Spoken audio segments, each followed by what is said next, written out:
You're listening to the Political Risk Podcast, the pod where risk, insurance and geopolitics mix. I'm your host David Benyon, and welcome to the first episode of 2025. Happy New Year, everyone.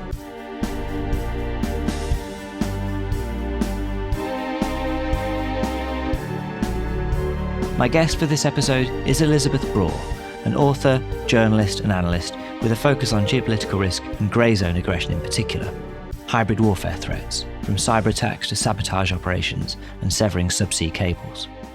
Elisabeth is a senior fellow with the Atlantic Council's Transatlantic Security Initiative and a senior associate fellow at the European Leadership Network. Elisabeth is the author of several books on geopolitics, including 2024's Goodbye Globalization, The Return of a Divided World, and The Defender's Dilemma, Identifying and Deterring Gray-Zone Aggression, published in 2022. Her next book, The Undersea War, is due out in 2026. Elisabeth is also a columnist for foreign policy and Politico Europe. Plus, she's a podcaster, hosting the Geopolcast for insurance broker Willis Towers Watson. It's an awesome CV, and I'm so excited to have brought her to this podcast in 2025. Elisabeth, Happy New Year to you. Happy New Year. You've clearly got a lot going on. So what are your major projects for the year ahead? So I run the Maritime Threats Initiative at the Atlantic Council, which looks at maritime threats, of which there are many, and they are increasing in variety and intensity. So that's everything in the maritime grey zone domain. So everything below the threshold of a naval assault. So that's one of the pillars of my work. And I continue to work on grey zone aggression more widely, which is my space. So national security threats below the threshold of an armed military attack. And I also, as you mentioned, function as an advisor to Willis Towers Watson. I host their podcast about geopolitical risks. And I continue to write about all these issues in my columns for foreign policy and Politico and elsewhere. And I think what the focus will be this coming year is what has been in recent years, but even more so because the sort of issues I've been focusing on, namely non-military national security threats, are just spreading so quickly. And what used to be a luxury to study and analyze and focus on has become an absolute necessity. And I'm in the fortunate space where I can analyze and suggest measures that can be taken, but I don't have to take them myself because I'm not a policymaker, but it is an incredible privilege to be able to propose measures, and also on the basis of having been in this space for a long time and not having to learn about it now. So that's what I've continued doing. And it is also an incredible privilege to be able to share that knowledge with the business community, which I think crucially is at the front line of all of this. So it's not just national security threats playing out on the desks of policymakers. This is really affecting the private sector, and the private sector is not in a position to on its own tackle national security threats, but companies are incredibly exposed to them. So I also get to work a lot with the private sector on just identify what threats may face different sectors, different companies, and what to do about it, bearing in mind that not even the world's most powerful companies have the legal right to hit back against hostile states that may attack them. I'm really happy to have you as a guest, and it's long overdue, particularly as I talk to a lot of insurance people, I talk to a lot of people who are geopolitical analysts, but you're even in the same podcasting space as well. And I mean, first of all, I'm glad that it's not just me that thought that there needs to be more thought leadership in this space and that the time was right to do this. But yeah, so many products that the insurance market has that work in this space. I mean, I used to be a magazine editor, so I'd call it like a page 42 story. Suddenly they are the front cover. I think the moment when I realized that the private sector has a crucial role to play, whether it wants to play that role or not, was after NotPetya, which is now almost 8 years ago, the Russian cyber attack that hit Ukraine and then traveled on to bring down a whole slew of multinationals. And the companies that were affected, and they were affected to the tunes of hundreds of millions of dollars, as I think your listeners recall, and they went and wanted to claim for coverage or compensation from their insurers. In a couple of cases, the insurers said, no, we are not going to pay because this was a warlike act. And that's when I realized the changing nature of conflict And the increase in hybrid or gray zone aggression has immediate consequences, will have immediate consequences for the private sector, and is already having such consequences. And follow these cases closely. And they think your listeners will remember they went to court, the two sides in both cases, to argue essentially about the nature of war. And it was so fascinating. So you had two district courts in America settling the issue of what constitutes an act of war these days. And this is where we are today. War is changing, and yet we don't have a definition of what constitutes an act of war today. We just, for centuries, we have known what constitutes an act of war because it was when a country attacked another country using soldiers and weapons. But now you can cause harm to another country without using soldiers and weapons. And that's what's increasingly happening. And it's being targeted against companies. And yet we don't have a new definition of what constitutes an act of war, which is why this debate, this conversation, this argument is taking place in the private sector. I feel like the industry has a different idea of what war means from what governments do, because cyber is the example we're going down. The type of grey zone attacks that you're referring to, like NotPetya, the reasons why governments decide to do them is that they are not, diplomatically speaking, seen as an act of war. As you say, it's kind of falling short of that, right? Whereas the insurance industry, I think, has taken a different view. Yes, but it is extraordinary that that debate is taking place not inside governments, but inside the private sector, simply because either you have coverage as a company, you have coverage for whatever has happened to your company, or you don't have coverage. If you have war coverage, then fine. But many companies have not considered it necessary to have war coverage because their operations are not in countries that are afflicted by war. So why should they have war coverage? And yet, if insurers argue that a cyber attack can be an act of war, then they, the insurer and the insureds, face that issue. And interestingly, governments, I don't think, realized that dispute was going to arise, and that fundamental issue of what constitutes an act of war was going to arise within the private sector. Because what governments did in the case of NotPetya and other cyber attacks of that vintage, and also more recently, is they attributed them, if they were sure beyond reasonable doubt that a hostile state was behind them. But the moment you attribute, as was the case with NotPetya, which was attributed to Russia, then clearly insurance companies and others can make the argument it was a warlike act by Russia, which it was. And then the insureds then face the terrible situation that they would need more insurance for that incident to be covered. Whereas, a couple of years previously, that was just not something that was on anybody's mind. So that's why we are in this absolutely paradoxical situation that the debate, the most intense debate of what constitutes an act of war, is being carried out not within government, but within the private sector, and especially within the insurance industry. I follow your posts on LinkedIn very keenly, and I saw recently you posted something that the Swedish King Carl Gustaf said in terms of encouraging more vigilance and resilience throughout society, and it's with these kind of grey zone risks in mind.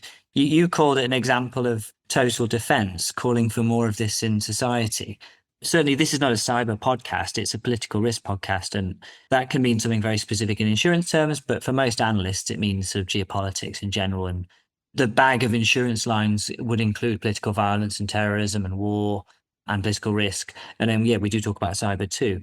It kind of interests me that the idea that the insurance industry can be a bit siloed in the way it thinks about things. And we actually need to bring everyone together, I guess, in an industry context across lines of business, but like societally to try and surmount these challenges, right?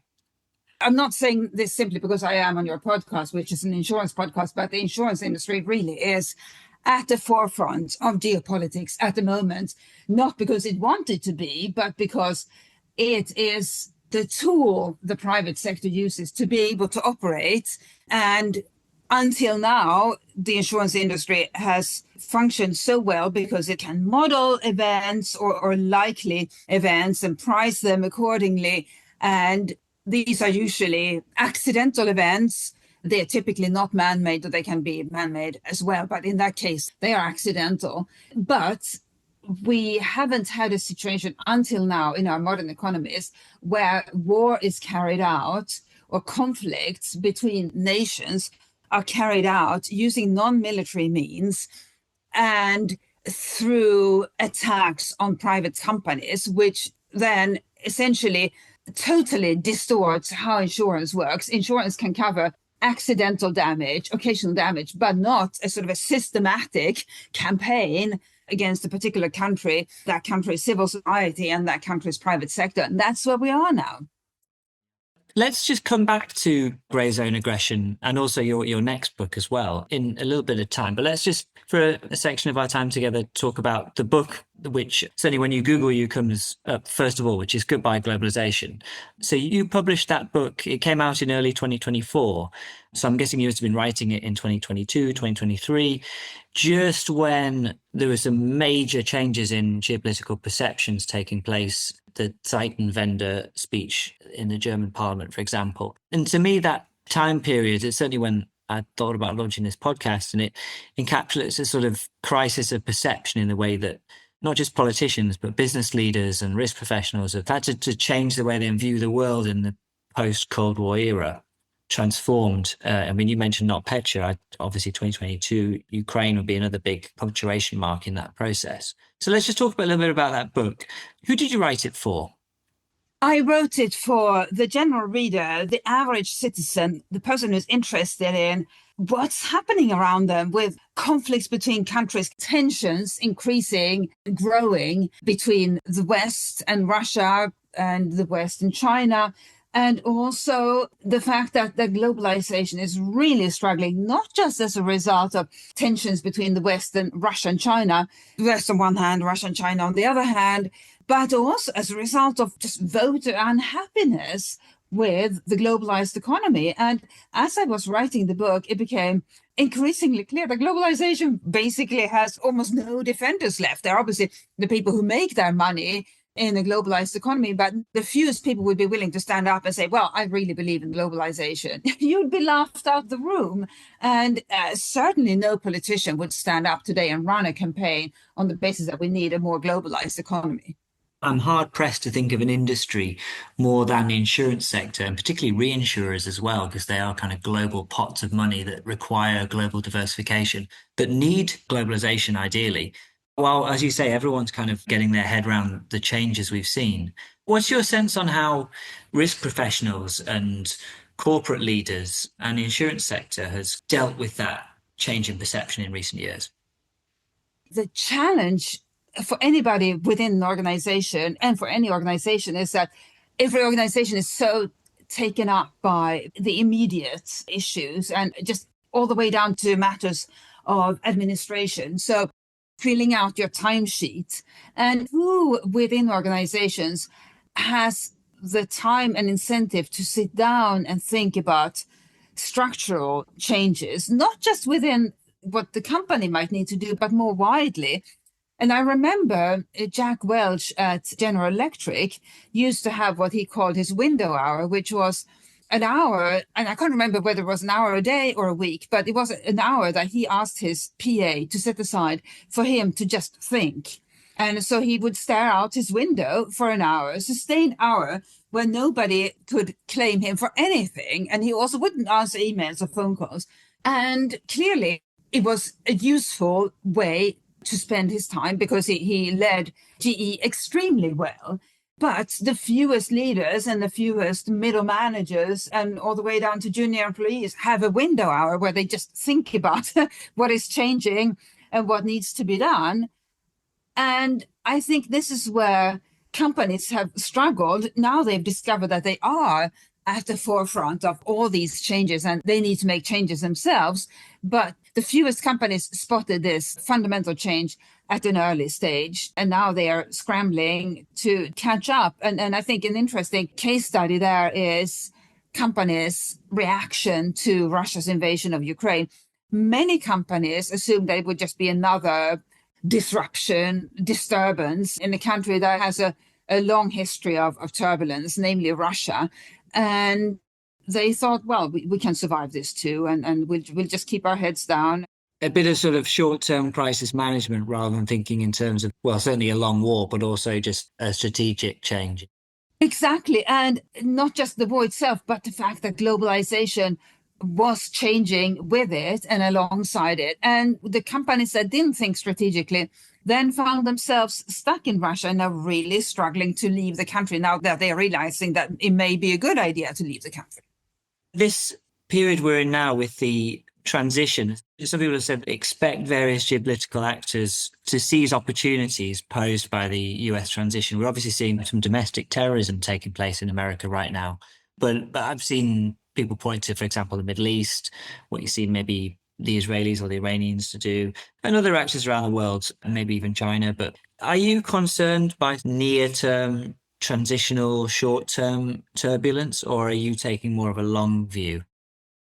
What really concerns me with regard to the US is the lack of lived experience in other countries among those in charge of foreign security policy. And that sounds like a sort of a very abstract point to make. But as we all know, American decisions influence other countries in a way that no other country's decisions do.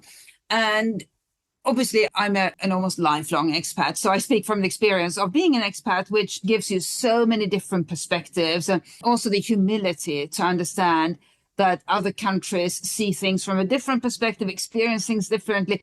And if you're going to make decisions that will have implications for the rest of the world, I think you really do need to be able to see issues, not just from the US/Washington perspective, but other perspectives, because otherwise, you have no way of assessing how other countries will react, and also why they may have acted in a way that you find inexplicable. Yes, the US has diplomats that can explain that sort of thing, but they are not policymakers. And in the US system, diplomats are not particularly powerful.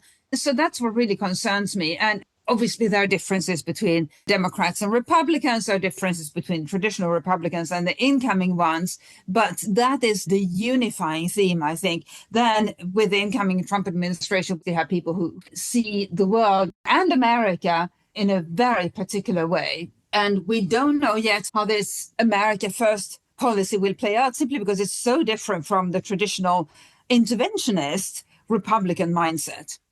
Things have tilted so far the other way now. But to try and be fair on this, I think after the forever wars in Afghanistan and Iraq and 20 years of neoliberal interventionism, I think some sort of kickback towards a more isolationist period was probably likely. And whilst I'm not going to try and justify that, I would say that, as you were saying, some of those first remarks, the thing that came to mind was, well, of course they're going to be looking towards American interests because they are acting in America's interests. They're American policymakers or American diplomats. But of course, there's the point that it can be counterproductive. You're more likely to have policy failures if you don't understand the wider world. I'm reading a book at the moment called The Peace to End All Peace, about the Middle East peace settlement at the end of the First World War. And, that obviously that region's a mess a century later. But I don't think it's just an American problem either, how shallow politicians' understanding of the wider world can be. Certainly when you jet off on a plane as a politician to go and try and sort out the Middle East, if you don't have understanding of, it's a mixture of things, isn't it? It's culture, it's history. All this kind of thing is music to my ears because I'm a historian, really. But to have that kind of broader understanding of the world, it can have disastrous consequences, not knowing how your actions will be perceived in a particular country, and also not knowing how that country functions. And we saw that with the Iraq War. So the Iraq War was thought up by traditional Republicans, we should say, not MAGA Republicans, because obviously MAGA Republicans didn't yet exist then. But the Iraq War was thought up by traditional Republicans who thought, based on what they had read about Iraq and how they perceived Iraq, they thought that the US invasion would bring positive results. But if they themselves or their aides had spent time living in Iraq, and if they hadn't listened only to an Iraqi exile and his entourage who had lived for a long time in the United States, not in Iraq, then they may have appreciated how differently the invasion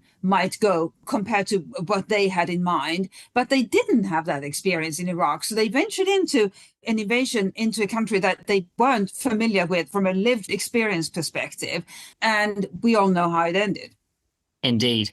Well, let's use the rest of our time to talk about Gray-Zone Aggression and also your next book, which I think ties into that closely as well. Your book, The Defender's Dilemma, Identifying and Deterring Gray-Zone Aggression, was published just after the Russian invasion of Ukraine in 2022. Obviously, famously a conflict that Vladimir Putin hoped would last 3 days, and it's about to turn 3 years old. So it feels like that book is more relevant now even than it was when it was published, in the context of Russia's deteriorating relationship with the West, and we're seeing more and more grey zone attacks, right? Is that fair to say?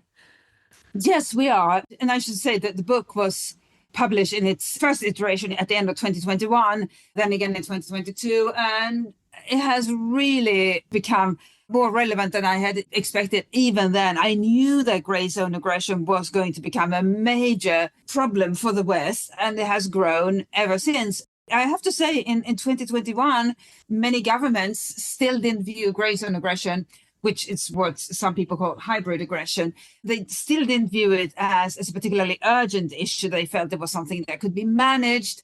And now, not that many years later, it is, pun intended, exploding across the West. And we are seeing new forms of grey zone aggression on an almost monthly basis. And we're seeing more cases of it. And we're seeing Russia and other countries engage in it in a totally brazen manner that suggests that they are not worried about our reaction because they know it won't be particularly forceful. And a lot of the examples we're seeing are focused on the Baltic, which is sort of as a Swede originally and your time studying in Germany, and it feels like that's your kind of home to discuss, really. So, yeah, subsea cables in particular, attacks in the Baltic. So there was the new polar bear, the Yipeng 3, and the Eagle S is the latest one.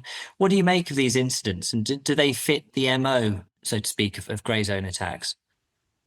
They definitely fit the MO of grey zone attacks. So these are not armed military attacks, but they are attacks that we can assume have geopolitical links, but we should investigate.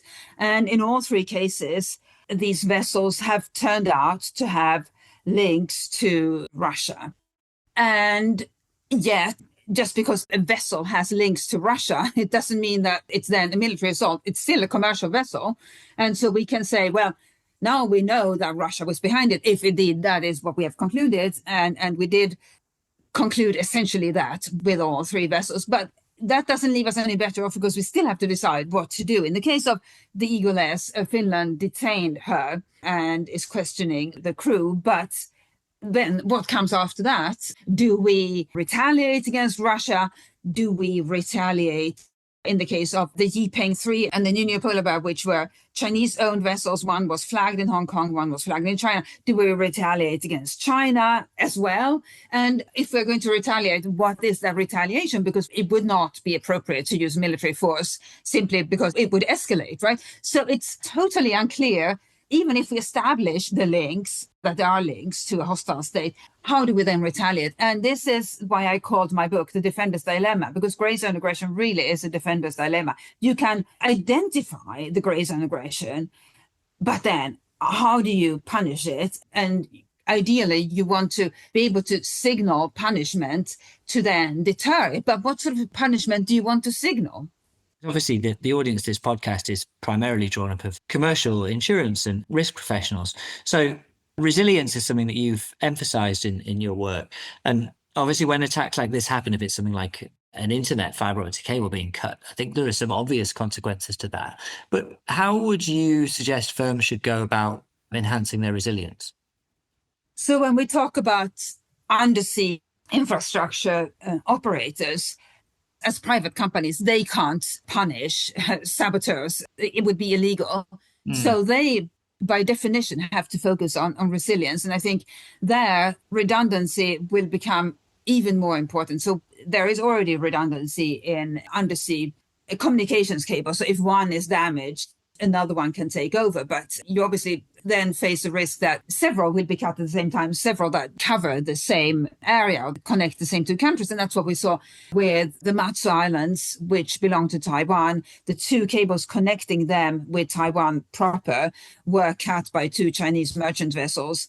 I guess what I was thinking about was maybe sort of more widespread effects. So I should have qualified it when I said how companies might be affected. But I mean, much earlier we were talking about NotPetya, and the focus is on sort of supply chain or disruption to operations. And I don't know whether these attacks have the potential to cause widespread disruption.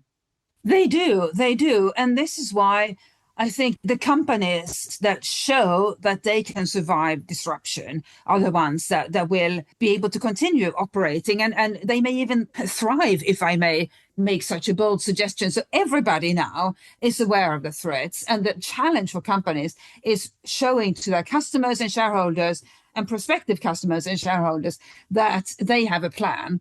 And the ones that have a plan that can show that they have redundancy, that they have a backup plan, that they don't single source in the case of manufacturers, they are the ones that will be able to retain the confidence of their customers and shareholders, and possibly even gain new customers and shareholders, because this is becoming a race between companies to show that despite all these threats, there is a way to keep operating. And the ones that do that well, that are able to build that redundancy, build those backup plans, and show that they have them in place, they are the ones that will win. So, yeah, competitive edge. And of course, where there's risk, there's always opportunity. Your X bio, your Twitter bio says your new book, The Undersea War, will drop in 2026. So I'm going to assume that all these suspicious goings on will feature prominently in that book. They will. And when I signed the contract for the book, which was a few months ago, it was clear to me and to the publisher, John Murray in the UK, Basic Books in the US, that undersea infrastructure was going to become a target and was already becoming a target for geopolitical conflict. And my goodness, it has exploded, so to speak. The issue has exploded even since I signed the contract. So it turned out to be an extremely timely subject. So the Undersea War is taking place as I write the book. It is an extraordinary time to be alive, and an extraordinary time to be an author. Yeah, I'm sure, just like in stand-up comedy, but also being an author, timing is very important. Yes, and so it is that sort of conflicted feeling of, this is actually a frightening time to be alive. But as an author, and an author writing about gray-zone aggression, or analyst writing about gray-zone aggression, and an author writing a book about the Undersea War, it is absolutely fascinating. Yeah. Oh, mind you, you just used that word war, and I think the whole question is, this is hybrid war, right? This is not quite war, something short of it. Yes, it is a war by other means, which brings us back to what we initially discussed. What constitutes an act of war? And I think with an update, at least by Western governments, they will have to agree amongst themselves what constitutes an act of war. There is not going to be agreement by the global community of nations about what constitutes an act of war. I think we are in such a warlike state now that they won't be able to negotiate that, but there will have to be some sort of agreement amongst Western governments about what constitutes an act of war. And attacks on undersea infrastructure may, and I think will, start being considered as an act of war. Because if we don't consider it an act of war, then we treat it as a criminal matter. And it means that we have very few tools with which to stop it. But in the meantime, the attacks will continue. So there is a de facto war taking place on the seabed, and it is frightening and fascinating. It is. Well, Elisabeth, I look forward to hearing more about the book and reading it in due course. It is indeed fascinating. Well, suffice to say, it's been fascinating talking to you. Thank you very much for your time today. Thank you.